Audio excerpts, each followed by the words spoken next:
Bismillahirrahmanirrahim. Assalamualaikum warahmatullahi wabarakatuh. Saya Gita Puspitaningrum dari kelas HSE NIM 10219121 akan menyampaikan materi UAS KHES. Yang pertama yaitu deskripsi kasus KHES yang terkait dengan sengketa ekonomi syariah, dengan judul Perkara Sengketa Ekonomi Syariah nomor 569K/AG/2015. Penelitian ini berangkat dari sebuah kasus sengketa ekonomi syariah antara BPRS Buana Mitra Perwira Purbalingga atau penggugat melawan Muhammad Wahyono dan Istriati atau tergugat yang didaftarkan pada tanggal 23 September 2013 di Pengadilan Agama Purbalingga nomor 1721-PDTG/2013-PAPBG berdasarkan akad pembiayaan ijarah multijasa nomor 1 tanggal 13 September 2011, tergugat telah menerima pembiayaan dari penggugat sebesar 250 juta rupiah dan ujroh sebesar 180 juta rupiah. Jangka waktu pembiayaan tersebut adalah selama 60 bulan, yaitu sejak tanggal 13 September 2011 sampai dengan 13 September 2016. Pembiayaan tersebut akan digunakan oleh tergugat untuk pembiayaan percetakan tabloid. Namun, dalam perjalanan tergugat menunggak angsuran sehingga penggugat melayangkan 2 kali surat isomasi. Dengan berdasarkan pada akad tersebut, penggugat berhak untuk menuntut dan menagih pembayaran atas seluruh jumlah modal yang masih menjadi tanggungan para tergugat, dan tergugat dianggap telah wan prestasi atau cedera janji karena tidak memenuhi isi akad perjanjian tersebut. Akibat perbuatan wan prestasi atau cedera janji, penggugat merasa dirugikan secara material yang sesuai dengan akad tersebut. Adapun perinciannya per tanggal 31 Agustus 2013 sebagai berikut, yaitu 206 sekian, sewa manfaat sebesar 40 sekian, tunggakan ujroh sebesar 375 sekian, denda keterlambatan sebesar 150 sekian, biaya kunjungan sebesar 10 sekian, dan total kewajiban para tergugat sebesar 257 sekian.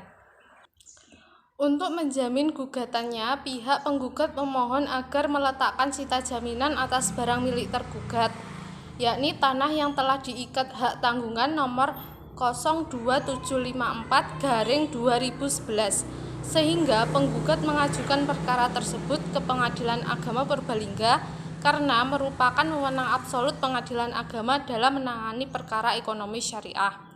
Selanjutnya, setelah amar putusan itu telah diputus oleh Pengadilan Agama Purbalingga pada tanggal 1 Mei 2014, maka pihak tergugat atau pembanding mengajukan upaya hukum banding ke Pengadilan Agama Tinggi Semarang karena tidak puas dengan putusan Pengadilan Agama Purbalingga yang didaftarkan pada 21 Agustus 2014 dengan nomor 160-PDTG/2014-PTA-SMG.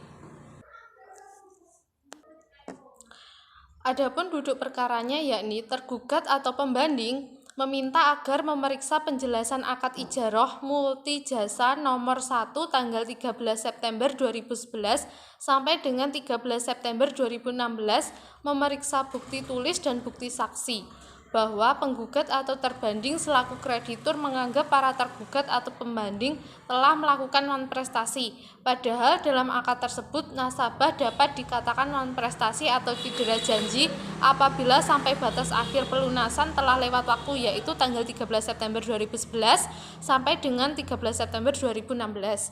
Selanjutnya, setelah amar putusan itu telah diputus Pengadilan Agama Tinggi Semarang pada tanggal 25 November 2014, maka pihak tergugat atau pembanding atau pemohon kasasi mengajukan upaya hukum kasasi ke Mahkamah Agung yang didaftarkan pada tanggal 19 Januari 2015 dengan nomor 569K/AG/2015.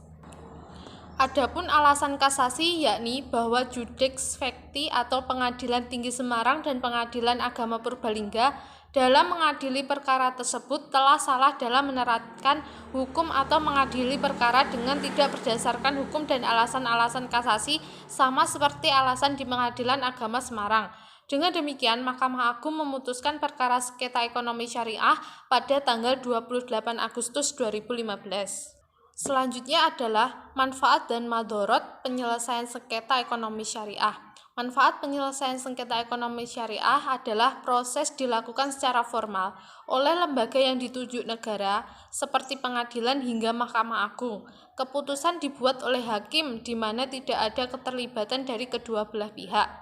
Lalu madorot penyelesaian sengketa ekonomi syariah yaitu proses yang dilalui harus melewati jalur hukum atau pengadilan agama dengan berbagai ketentuan dan proses yang telah ada seperti banding dan kasasi. Selanjutnya, penyelesaian sengketa ekonomi syariah dalam KHES. Berdasarkan KHES, sebagaimana disebut dalam bagian konsideran adalah kelancaran pemeriksaan dan penyelesaian sengketa ekonomi syariah sebagaimana dimaksud pasal 49 huruf I beserta penjelasan Undang-Undang Nomor 3 Tahun 2006 tentang Peradilan Agama, Undang-Undang Nomor 19 Tahun 2008 tentang Surat Berharga Syariah Negara, Pasal 55 Undang-Undang Nomor 21 Tahun 2008 tentang Perbankan Syariah dan Pasal 1 Perma Nomor 2 Tahun 2008 yang menyebutkan 1. Hakim pengadilan dalam lingkungan peradilan agama yang memeriksa, mengadili dan menyelesaikan perkara yang berkaitan dengan ekonomi syariah mempergunakan sebagai pedoman prinsip syariah dalam kompilasi hukum ekonomi syariah. 2. Mempergunakan sebagai pedoman prinsip syariah dalam kompilasi hukum ekonomi syariah sebagaimana dimaksud ayat 1. Tidak mengurangi tanggung jawab hakim untuk mengadili dan menemukan hukum untuk menjamin putusan yang adil dan benar. Pasal-pasal yang berlaku dalam penyelesaian ekonomi syariah dalam KHS meliputi pasal 49 huruf I Undang-Undang Nomor 3 Tahun 2006 tentang Peradilan Agama, Undang-Undang Nomor 19 Tahun 2008 tentang Surat Berharga Syariah Negara, Pasal 55 Undang-Undang Nomor 1 Tahun 2008 tentang Perbankan Syariah, dan Pasal 1 Perma Nomor 2 Tahun 2008. Selanjutnya, penyelesaian sengketa ekonomi syariah dalam DSN MUI. Berdasarkan Pasal 8 ayat 1 dan 2 Undang-Undang Nomor 12 Tahun 2011 tentang pembentukan peraturan perundang-undangan, dapat disimpulkan bahwa fatwa bisa digunakan oleh hakim sebagai dasar hukum dalam menyelesaikan sengketa ekonomi syariah. Hal ini dikarenakan pengadilan agama merupakan salah satu lembaga peradilan yang diperuntukkan untuk menyelesaikan sengketa dan permasalahan orang-orang yang beragama Islam. Sementara itu, fatwa memiliki kekuatan hukum mengikat dalam hukum Islam.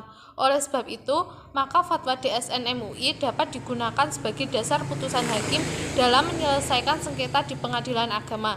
Meskipun demikian, ada kalanya terjadi pertentangan antara satu hakim dengan hakim lain karena menganut aliran hukum yang berbeda. Ada beberapa aliran-aliran dalam menemukan hukum oleh hakim.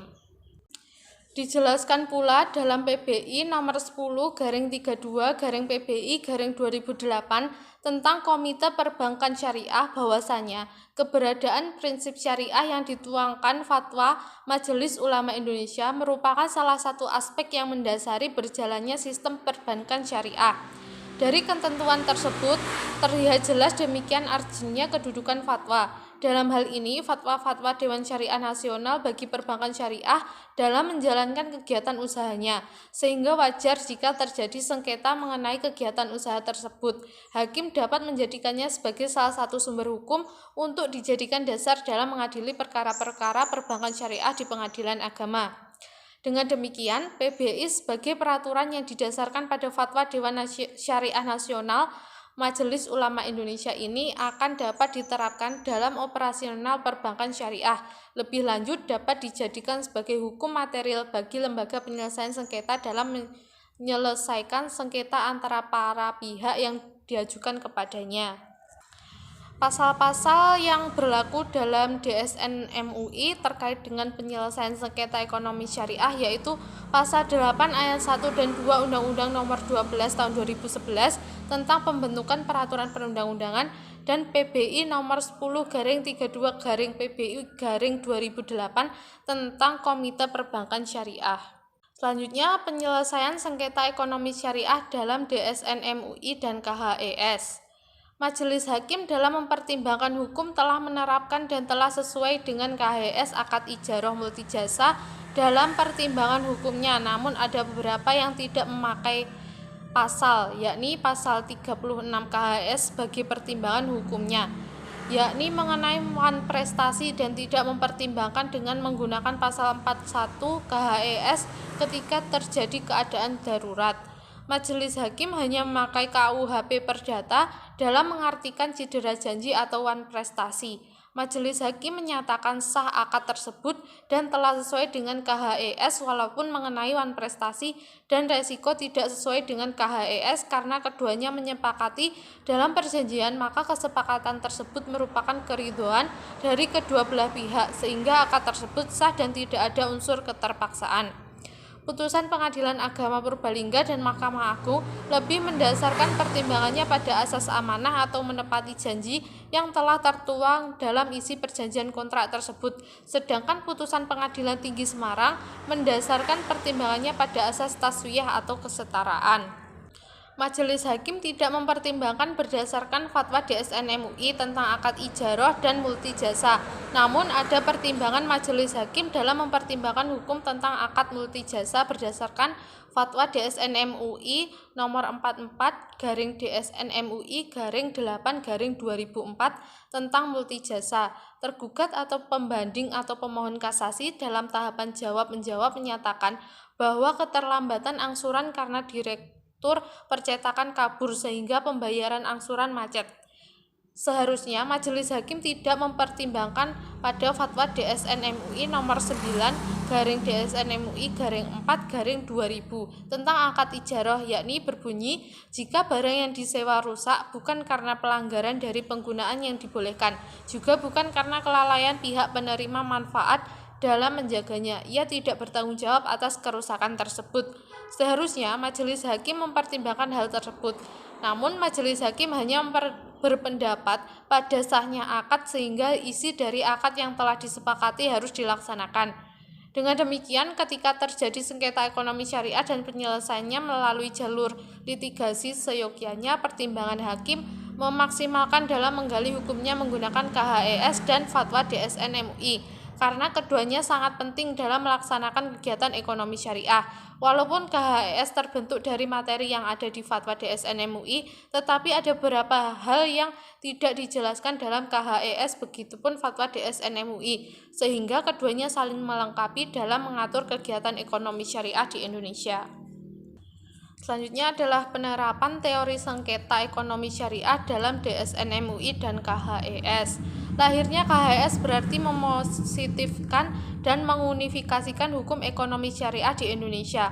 Seandainya KHES tidak disusun, maka Hakim Pengadilan Agama memutus perkara ekonomi syariah dengan merujuk kepada kitab-kitab fikih yang tersebar dalam berbagai mazhab. Karena tidak ada rujukan hukum positif yang bersifat unifikasi, sehingga terjadilah disparatis dalam putusan antar suatu pengadilan dengan pengadilan yang lain, antar hakim yang satu dengan hakim yang lain. Benar-benar berlaku ungkapan different judge, different sentence, lain hakim, lain pendapat dan putusannya. KHES sudah mengalami penyesuaian ketentuan syariah yang sudah ada, semisal fatwa DSN MUI. Fatwa DSN MUI mempunyai peranan yang sangat penting dalam upaya pengembangan produk lembaga keuangan syariah baik bank maupun non-bank. Kedudukan fatwa DSN MUI menempati posisi yang sangat strategis bagi kemajuan ekonomi dan lembaga keuangan syariah. Fatwa DSN MUI tidak hanya mengikat bagi praktisi lembaga ekonomi syariah, melainkan juga bagi masyarakat Indonesia. Apalagi fatwa-fatwa yang dimaksud telah dijadikan hukum positif melalui peraturan Bank Indonesia.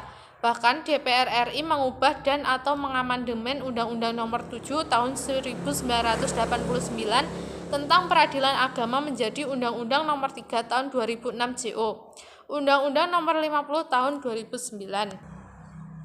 Hukum yang memuat peraturan yang mengatur tata cara melaksanakan dan mempertahankan hukum material atau peraturan yang mengatur cara mengajukan suatu perkara ke muka pengadilan dan bagaimana cara hakim memberi keputusan. Hukum formal adalah aturan tentang cara penyelesaian sengketa atau tahkim ekonomi syariah seperti dijelaskan pada Undang-Undang Nomor 21 Tahun 2008 tentang Perbankan Syariah, Undang-Undang Nomor 3 Tahun 2006 JO, Undang-Undang Nomor 50 Tahun 2009 tentang Peradilan Agama, dan Perma Nomor 2 Tahun 2008 tentang kompilasi hukum ekonomi syariah. 125 asas hukum peradilan agama yang berlaku adalah hukum Islam, pasal 5 ayat 2 JO, pasal Undang-Undang PAG. KHES dan fatwa DSN MUI merupakan sumber hukum material dalam menyelesaikan sengketa ekonomi syariah. Dengan begitu, KHES harus didahulukan dalam menggunakan sumber hukum karena KHES merupakan pilar peradilan agama dalam menangani sengketa ekonomi syariah berkaitan dengan akad perjanjian ekonomi syariah. Menurut Abdul Manan menjelaskan tentang sumber hukum material dalam menyelesaikan sengketa ekonomi syariah yaitu Al-Quran, Al-Hadis, peraturan perundang-undangan, fatwa DSN MUI, akad perjanjian atau kontrak, fikih dan usul fikih, adab kebiasaan, dan jurisprudensi. Dengan demikian, hakim dalam mempertimbangkan hukumnya harus mengutamakan sumber hukum yang sesuai dengan perkara ekonomi syariah, karena sumber yang digunakan ekonomi syariah berbeda dengan ekonomi konvensional. Kesimpulan bahwa dalam pertimbangan Majelis Hakim Mahkamah Agung dalam menangani kasus antara BPRS Buana Mitra Perwira Purbalingga melawan Muhammad Wahyono, terlebih dahulu Majelis Hakim Mahkamah Agung memeriksa perkara ekonomi syariah tersebut dengan memeriksa putusan Pengadilan Agama Purbalingga dan Pengadilan Tinggi Agama Semarang. Majelis Hakim berpendapat sama bahwa tergugat atau pembanding atau pemohon kasasi telah melakukan cedera janji atau wan prestasi karena Majelis Hakim mempertimbangkan hukumnya berdasarkan akad pembiayaan ijarah multijasa nomor 1 tanggal 13 September 2011 sampai dengan 13 September 2016.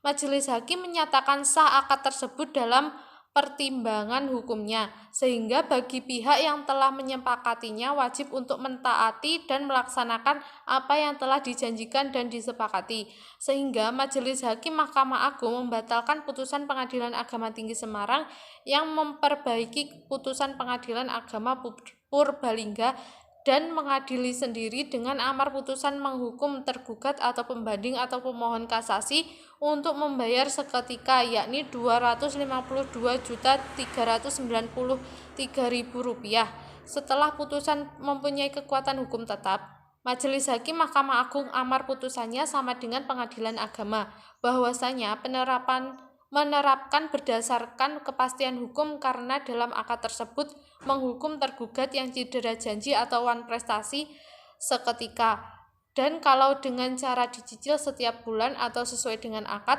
yakni amar putusan Pengadilan Tinggi Semarang dengan diangsur seketika, maka ditakutkan tergugat atau pembanding atau pemohon kasasi akan melakukan cedera janji atau wan prestasi karena hal tersebut akan mengakibatkan tidak adanya kepastian hukum.